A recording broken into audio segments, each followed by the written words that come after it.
comentarles o leerles o compartir con ustedes una frase que es de Enrique Burón, que me gustó muchísimo, y dice en su libro: si es por dinero, si es para alcanzar el bronce, si es por popularidad, si es por demostrar algo, si es para obtener admiración, etcétera, no va a funcionar. Estamos hablando del libro. Si es por amor, por evolución y para ser feliz, esto no tiene límites. Habla de decodificar, de decodificación biológica, biología total de los seres humanos. Que me pareció, yo elogié por supuesto el libro, es un libro que al finalizar el curso, que dura prácticamente un año, todos los estudiantes lo tienen, ¿no? Y es el mensaje, de alguna manera, que está dando en sus clases. Enrique, un gusto tenerte. Encantado de nuevamente estar acá con vos. Pero lo leí porque... No sé quién te lo dio. No, lo vi. Lo vi. Yo no hice el curso todavía. Yo lo vi y lo primero que hice fue leer la frase y dije, bueno, la quiero para mí porque me pareció muy interesante. Quiero preguntarte algo. Cuando uno decodifica, ¿no es cierto?, a ver, una patología, una dolencia, ¿tiene como denominador común la falta de amor también? ¿El amor hacia uno, que uno lo provoca, o esto puede tener un código de herencia, digamos? Hay que separar un poquito. Todas las enfermedades son mensajes. Todos esos mensajes son de aprendizaje, de transformación, de energía, digamos. Aprendemos a transmutar nuestras energías en amor. Por lo tanto, indefectiblemente, todas las enfermedades están ligadas al amor. La falta de amor, la falta de... en realidad son experiencias. Absolutamente todo lo que se mueve, incluso el odio, tiene relación con el amor. Nosotros hay que tomar dos caminos diferentes. Uno, el camino puramente biológico, que sí nos va a hablar de todo lo que heredamos de nuestra genealogía, todos los conflictos que venimos heredando y armando, pero también hay una rama que es personal, que viene desde el nivel más espiritual, que se va a enganchar en esa red biológica, en el lugar exacto, para poder aprender dentro de ese árbol genealógico, ¿no? Nosotros venimos a vivir ciertas experiencias, y esas experiencias son para aprender a generar y a manejar esa energía creadora, que es la única que hay, que es el amor. Las enfermedades tienen que ver con el amor. En términos técnicos de la enfermedad, no necesariamente. Pero si vamos al trasfondo, más a lo profundo, sí. Siempre va a tener algo que ver. Porque, por ejemplo, podemos tener una ciática. Una ciática puede tener que ver con el no quiero ir.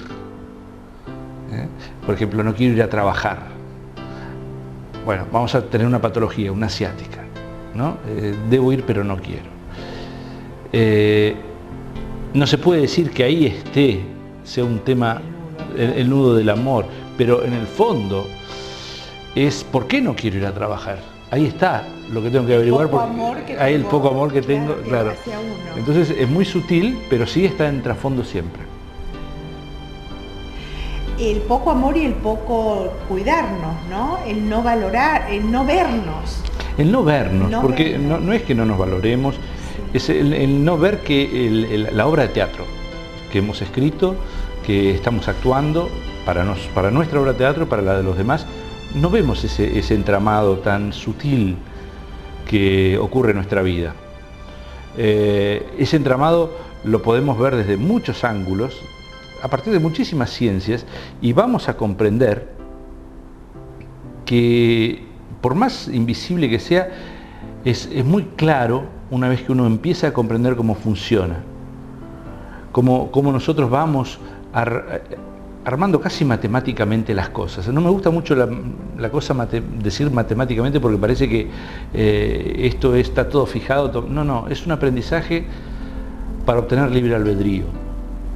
Todo esto, ir creando cada vez más y obteniendo esa posibilidad de crear cada vez más, volvernos más divinos. Ahora, ¿no está todo escrito en nuestra vida y de nosotros depende hacerlo más fácil o más difícil o más dificultoso, o no aprender o aprender? ¿Qué es lo que vos crees realmente? Yo creo que esto es una escuela. Hay materias por las que hay que pasar, ¿no? Hay aprendizajes por los que hay que pasar. Algunos de esos aprendizajes están ya en el programa, ¿no? Hay materias optativas, como se dice, y nosotros tenemos que ir pasando esas materias, pasándose esos exámenes que ya sabemos que vamos a tener que pasar en nuestra vida. No todos pasamos los mismos exámenes porque no todos estamos estudiando en el mismo colegio, digamos. No todos estamos estudiando las mismas materias, ni tenemos el mismo objetivo para estudiar. Pero, por supuesto, tenemos la opción de cambiar cosas en el camino y esa opción se da cuando nosotros comprendemos cómo funcionamos en ese camino. Si no, seguimos ahí como si fuéramos títeres. Sí, sí. Si no, seríamos como títeres, seguiríamos ahí hasta que tomemos conciencia. En ese momento ya tenemos opción. ¿Qué pasa, hablando de la biología total y de la decodificación, y desde tu experiencia brutal de atender tantos casos, qué pasa cuando hay, por ejemplo, trillizos que tienen los mismos padres, frecuencias de nacimientos casi iguales porque nacieron con minutos de diferencia y que por ahí tienen patologías de enfermedades distintas? Sí, sí, sí. Bueno, hay razones por las cuales pueden nacer embarazos múltiples, ¿no? Hay varias razones. Por ejemplo, si en el clan se han perdido muchos hijos, ya sea por una matanza, una guerra o lo que fuera, hay soluciones opuestas que son muy útiles. Una es no tener hijos porque se sufre mucho al perderlos, entonces en el clan puede programarse una infertilidad, o tener muchos hijos justamente porque nuestros hijos se mueren, como si fuéramos conejos. Las dos son respuestas opuestas, pero todo depende de cómo lo vivenciaron nuestros ancestros en ese momento, ¿no? Por supuesto, hay una distribución bastante particular respecto a cómo se van a desarrollar las enfermedades. Todos recibimos programas de nuestros ancestros, pero tendemos a repetir los conflictos según el orden de nacimiento de alguien que tiene el mismo orden en nuestros antepasados.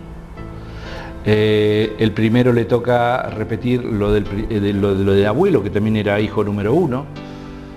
El 2 capaz que viene del lado materno y el otro del lado paterno y empieza a repetir las cosas, pero todos tienen la información y la van a transmitir, pero solo los 1 van a repetir este tipo de cosas. ¿Y cómo decodificás eso? Porque debe ser bastante complejo, ¿no? No. Bueno, lo explicamos.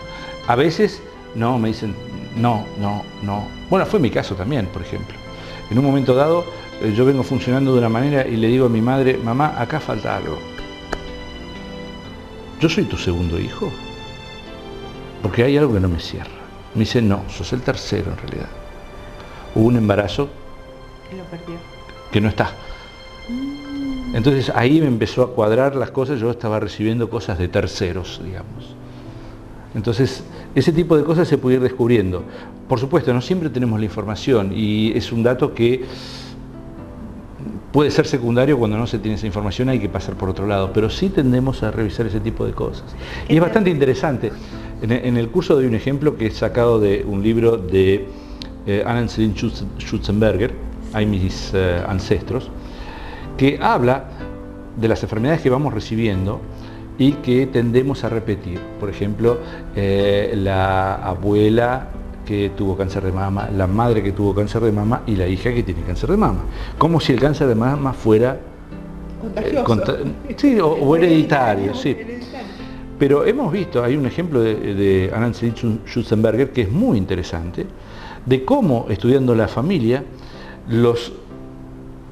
llega a un nivel que hay 4 hermanos, 3 de ellos son peluqueros y uno no.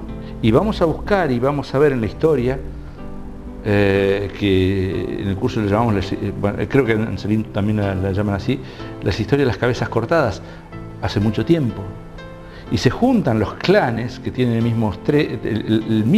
misma historia o similar, y en donde se juntan los hijos que tienen la obligación de embellecer cabezas. Interesante. Salvo uno de ellos que no está en línea ni con los demás. Es muy, muy interesante como los demás, muy interesante. Ahora, cuando uno carga, porque cargas biológicamente siempre historias, ¿no?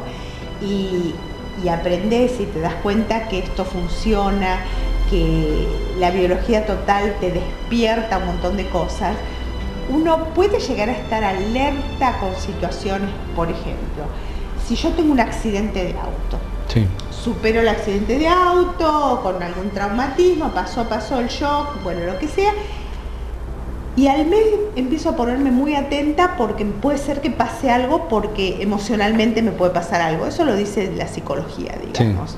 Nosotros podemos estar prevenidos que no nos pase algo en enfermedad o psicológico o mental. Sí, ante un accidente, por ejemplo. Sí, no es siempre fácil, porque cuando nosotros tenemos un estrés muy fuerte, nuestro inconsciente atrapa ese estrés y nos protege de él.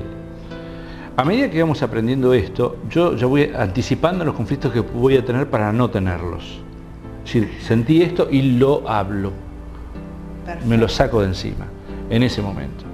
Si no lo hablo, algún día va a venir la patología y dije, sí, qué tonto, no lo hablé. Cuando vos hablás desde el sentimiento.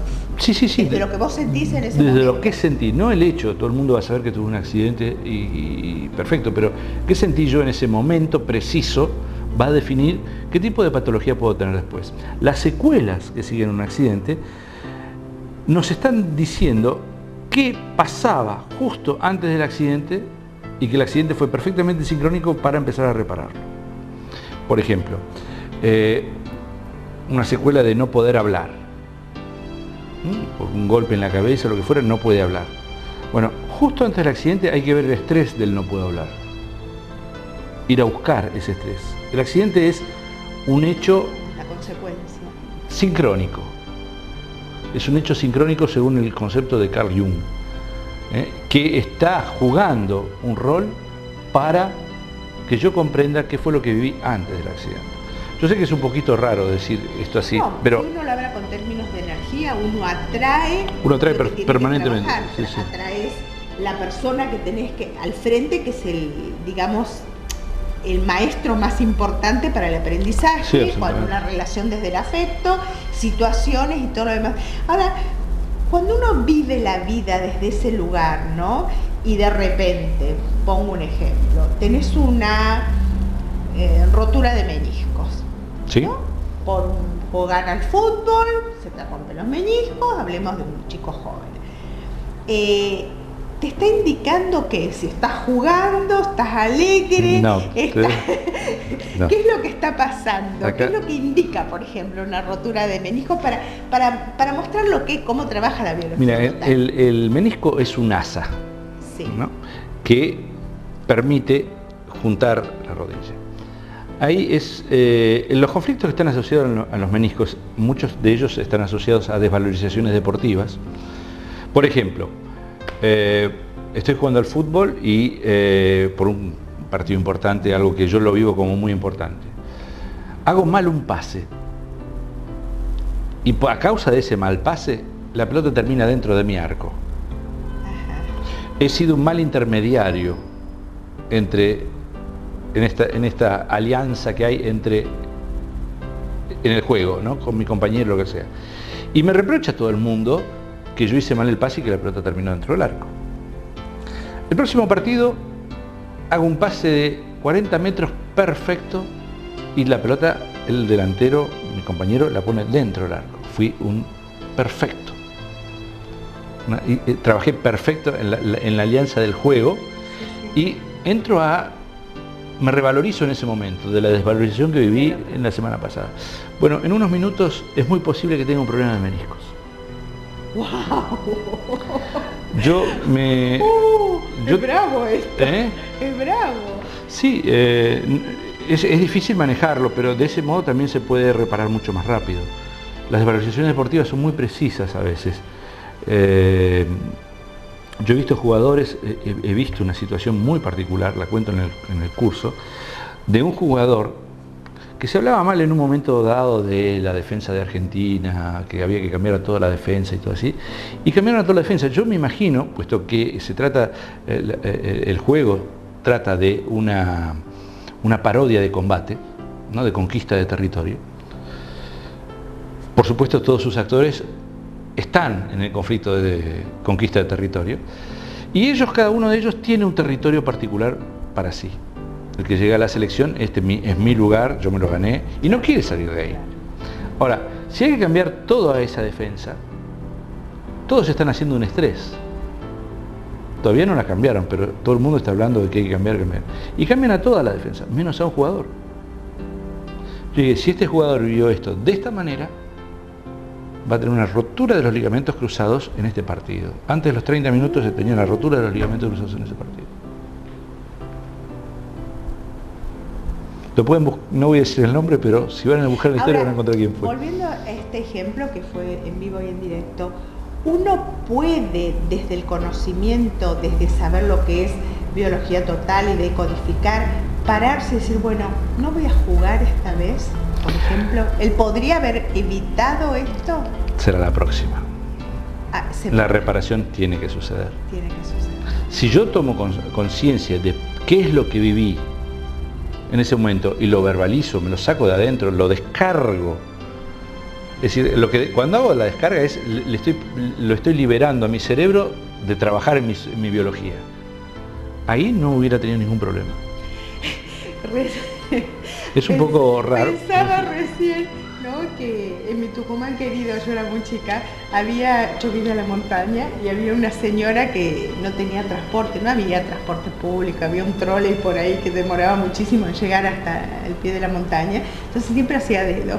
Y era justo a la hora que nosotros pasábamos, mi papá tenía un jeep, y pasábamos y la levantábamos.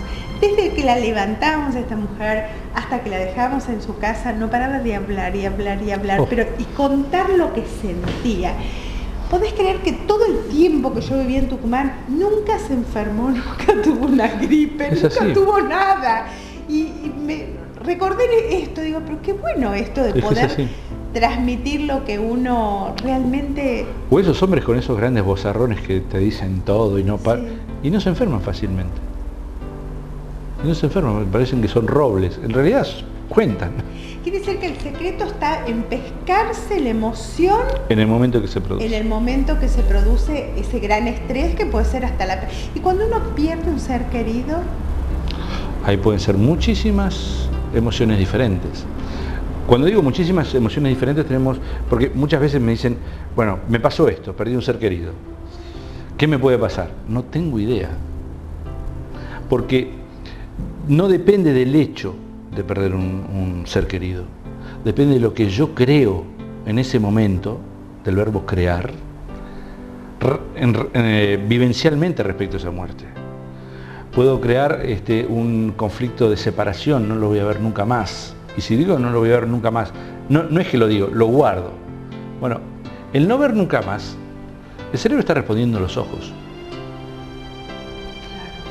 Si yo digo, no puedo hacer el duelo por esa muerte. Bueno, puede tener algún problemita en algún lugar del cuerpo en relación con la muerte. O por ejemplo puede decir, falleció este ser querido y yo tengo tendencia a tener el mismo tipo de enfermedad que tú y tengo miedo a la muerte. Bueno, va a ser un problema que puede afectar el pulmón. Entonces, o una desvalorización, por ejemplo, por no poder haber ayudado a esa persona que falleció. Bueno, puede ser algún problema en la nuca, por ejemplo, en el occipital. Entonces, cada hueso, cada lugar tiene su respuesta particular. Por eso, del hecho hasta qué rama va a terminar, no lo sabemos. Pero una vez que está en la rama, sabemos de qué tronco viene. ¿No? Eso es lo que tenemos que ubicar. Es un camino sin fin, entonces, porque empezás trabajando tu propia tu propia historia, no solamente tu historia física, pescándote en las distintas patologías que uno tiene, porque desde que te levantás, que te duelen las piernas, que te duele la cabeza, lo que sea, uno se va pescando y decodificando la enfermedad, pero tengo la sensación de que uno sigue con tus ancestros y más atrás y más atrás y no terminas nunca. No, yo todavía no terminé. No sé si terminamos algún día. De hecho, yo digo en el curso, el día que guárdense algún conflicto, porque el día que terminemos ya no necesitamos más estar en la escuela. Claro. Nos volvemos a casa. A eso venimos. La cantidad de conflictos que se pueden crear no alcanza una vida para todo eso, para ese aprendizaje. No alcanza. Muchas veces uno puede decir, porque yo el curso, o cuando lo escuchaste en las conferencias, parece muy matemático todo. Lo es, lo que pasa es que las ecuaciones todavía no encontramos muchas de ellas. Y hay tal cantidad de ecuaciones, que se necesita mucho tiempo para aprender esto. No se puede hacer en una sola vida esto. Bueno, lo interesante es que cuando uno se pesca determinada situación, saber que esto tiene una salida, ¿no? Saber que uno puede desde encontrar el sentimiento, la emoción, poder resolver la situación de lo que te pasó. Yo te contaba el otro día que tuve una experiencia que para mí fue fuertísima.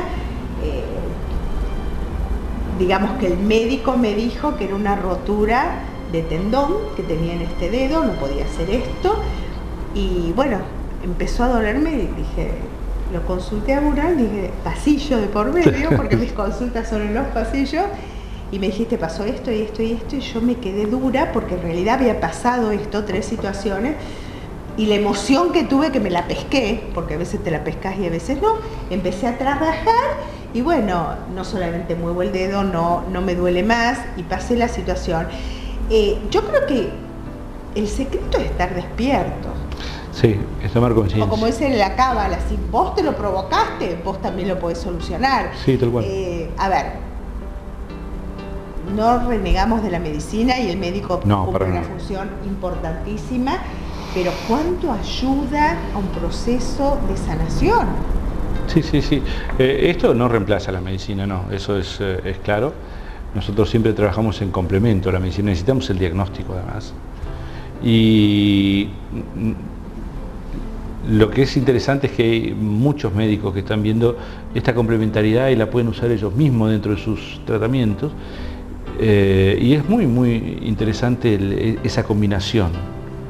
Por supuesto, hay gente que viene y espera un milagro, ¿no? Porque muchas veces, como lo que te pasó con el dedo, parece un milagro, pero a veces no encontramos, somos seres humanos también, ¿no? Pero tuvo su proceso, yo me di cuenta, empecé a manejarlo, es decir, yo no es que lo viví como un milagro esto, yo sabía que había herramientas que yo tenía que solucionarlas, alguna tenía que existir. Es más, había consultado con otro médico acupunturista que me dijo, mira, puede ser que con la acupuntura, es decir, hay tantas cosas que se pueden hacer, pero en realidad si no llegas al nudo, claro, porque ¿cuándo disparaste la enfermedad? Es que la señal, es que el secreto es, venimos a aprender, a tomar conciencia de nuestro funcionamiento emocional, de nuestro funcionamiento energético. No es solamente tratar de tapar el síntoma, que también se hace, me encanta tapar los síntomas, no me gusta que me duela ni nada por el estilo, pero... O llamar la atención con el síntoma. Sí, también hay casos también con eso, pero sí. Lo que me refiero es que el aprendizaje está en el porqué. Eso es lo que tenía en la decodificación biológica, es la búsqueda del porqué. Todas las demás terapias se encargan del cómo y de resolver el síntoma, y está muy bien porque es complementario con lo que hacemos nosotros. Muchas veces la persona toma conciencia y ya la patología, la molestia, deja de tener sentido. Es como yo siempre digo, es como si jugáramos a las escondidas con nuestras emociones. Están escondidas en algún lugar del jardín de nuestro inconsciente y tenemos que ir a buscar detrás de qué planta está. Entonces, una vez que la encontramos, esa no juega más. El problema es cuando viene y te tocan la pared y dice piedra libre, empieza a doler ahí, ¿no? empieza... Enrique, yo te agradezco muchísimo esta charla, me encanta.